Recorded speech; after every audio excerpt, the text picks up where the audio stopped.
पुत्रदा एकादशी की कथा। प्राचीन समय की बात है। भद्रावती नगरी में राजा सुकुमार और उनकी पत्नी रानी शैब्या राज्य करते थे। वे दोनों धर्मपरायण, दयालु और प्रजावत्सल थे। राज्य में किसी को भी कोई कष्ट नहीं था, परंतु राजा रानी के जीवन में एक बहुत बड़ा दुख था। उन्हें कोई संतान नहीं थी। राजा सुकुमार को ये चिंता सदा सताती रहती थी कि मेरे बाद वंश को कौन आगे बढ़ाएगा, पितरों को तर्पण कौन देगा। राजा और रानी ने अनेक यज्ञ, दान पुण्य और तीर्थ किए, परंतु फिर भी संतान सुख प्राप्त न हुआ।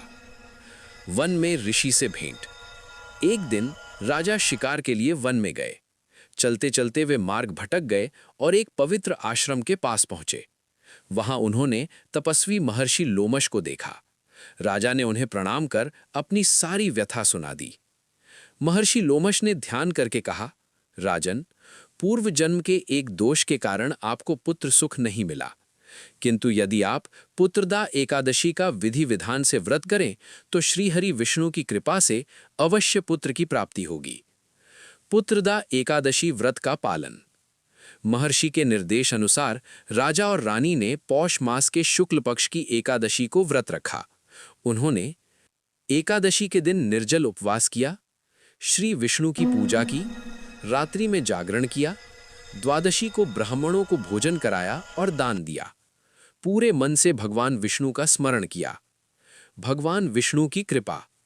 व्रत पूर्ण होते ही आकाश से दिव्य पुष्पों की वर्षा हुई। भगवान विष्णु स्वयं प्रकट होकर बोले, हे राजन, तुम्हारे व्रत और भक्ति से मैं प्रसन्न हूं। तुम्हें एक तेजस्वी, धर्मात्मा और यशस्वी पुत्र की प्राप्ति होगी। कुछ समय बाद रानी शैब्या ने एक सुंदर पुत्र को जन्म दिया, जो आगे चलकर महान राजा बना। पुत्रदा एकादशी का महत्व। मान्यता है कि संतान सुख की प्राप्ति होती है, वंश वृद्धि होती है, पितृदोष शांत होता है, घर में सुख, शांति और समृद्धि आती है। जो भक्त श्रद्धा से पुत्रदा एकादशी का व्रत करता है, उस पर श्रीहरि विष्णु की विशेष कृपा होती है। महत्व। ये एकादशी संतान प्राप्ति और वंश वृद्धि के लिए विशेष मानी जाती है। इस दिन भगवान विष्णु की पूजा और व्रत करने से संतान सुख का वरदान मिलता है।